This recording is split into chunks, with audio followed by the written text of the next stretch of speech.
Today's video is about what you can do right now to lower your taxes for 2025 and 2026. Not only that, we can fast track your long-term performance goals. Let's see if we can save you some tax this year. If you're a business owner, incorporated professional, or an investor in Canada just looking for smart guidance, just as a quick note, I'll link all the calculators I mentioned in this video below so you can run your own numbers as we go. Every January, markets and media obsess over returns and forecasts and predictions.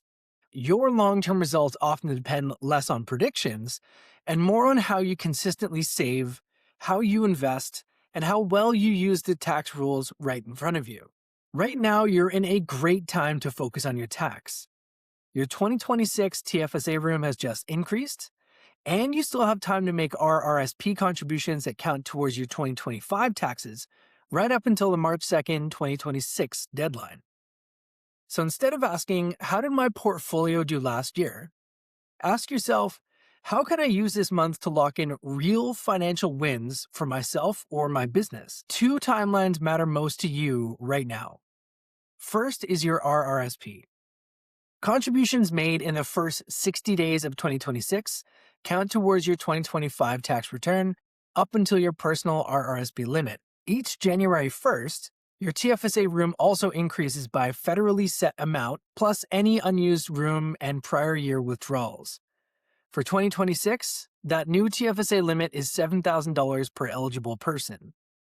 That means right now, you can add to your TFSA for 2026 and still make RSP contributions for 2025. For business owners or incorporated professionals, this is also the moment to coordinate salary, dividends, and contribution plans so that your personal and your corporate strategies are working together. Before you move any money, you want to confirm how much room you actually have in your RRSP and TFSA.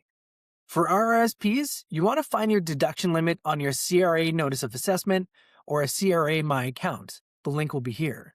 The CRA sometimes updates this late, so if you're contributing early in 2026, you might want to check with your accountant or your financial advisor to understand how much room you actually have.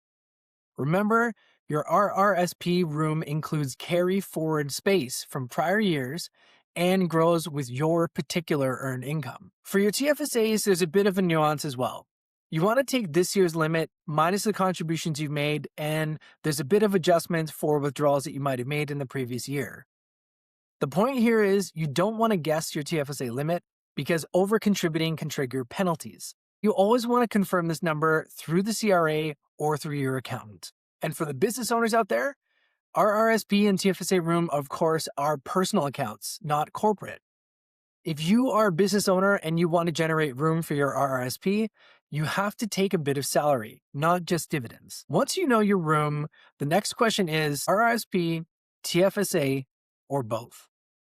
If your income, and therefore your tax rate, is higher today, but will likely be lower in retirement, an RRSP contribution could make sense. You get a tax deduction now and tax-deferred growth within the RRSP. If your income is lower today or expected to rise in the future, a TFSA could make sense. All the growth and withdrawals are completely tax-free, and withdrawals don't affect any of your government benefits in retirement. For most Canadians, especially professionals and business owners, the best answer is both. Use RRSPs to reduce your taxes today and build retirement income for tomorrow.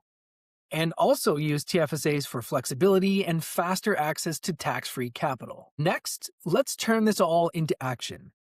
First, let's check your cash position. Ask yourself, do you have idle cash sitting in a checking account, savings account, or a corporate account? If so, you might want to A, top up your RRSP before March 2nd, B, use some funds to fill your new TFSA room, C, maybe even build up a small emergency reserve if you haven't done that already. As a personal note, I would prefer everyone here to have a small emergency reserve of 3 to 6 months of expenses before you start getting to RRSP and TFSA contributions. If you don't have a lump sum of cash just sitting there in your checking or savings account, you might want to say, let's use January to start this year's automatic monthly or bi-weekly contributions. As a personal note, you might want to set them up to be consistent with your paycheck. So if you're paid every 2 weeks or twice a month, at least on the same day you get paid, you might want to send some money to your account just to make sure that it doesn't hit if you get paid bi-weekly or semi-monthly or even monthly, you might want to set an automatic contribution to go directly to your investment account, whether it's an RRSP or a TFSA. It's easier to stay consistent than to make one big decision before every March 2nd RRSP deadline. For all the business owners watching, you might want to look into scheduling regular corporate withdrawals, either salary or dividend, and set recurring RRSP or TFSA contributions depending on your salary or income plan. For families, you want to treat it as a joint project. You want to align your RRSPs, TFSAs, FHSAs, and RESPs with your shared goals. You want to think of your RRSP as your retirement engine, built for long-term, tax-deferred growth.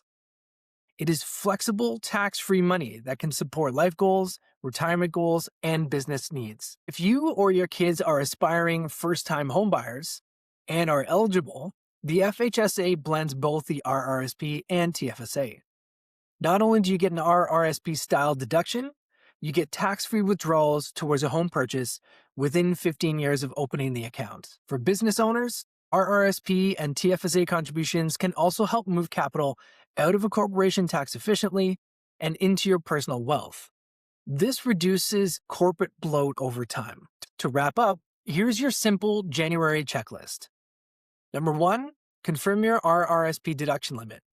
Number 2, confirm your TFSA room with the CRA. Number 3, decide how much you'll contribute between now and March 2nd, which of course is the RRSP deadline. Number 4, if you can't do a lump sum today, set up automatic contributions for the rest of 2026. You also want to schedule a January review with your financial advisor every year to revisit the progress and, of course, update your financial plan. As you watch this video and as you think about the year ahead, don't just ask if you beat the market last year. Ask yourself, did I use my RRSP and TFSA to the fullest? Did I move closer to my family's and my business goals? For business owners, incorporated professionals, or families managing their wealth, the window between January and March is your opportunity. Take the time now to plan, contribute, and set up your systems so your 2026 financial results come from strategy, not just chance. And if you'd like tailored advice for your situation, reach out to me for a financial planning conversation. The goal isn't just a better portfolio. It's a better life supported through thoughtful, tax-efficient financial planning.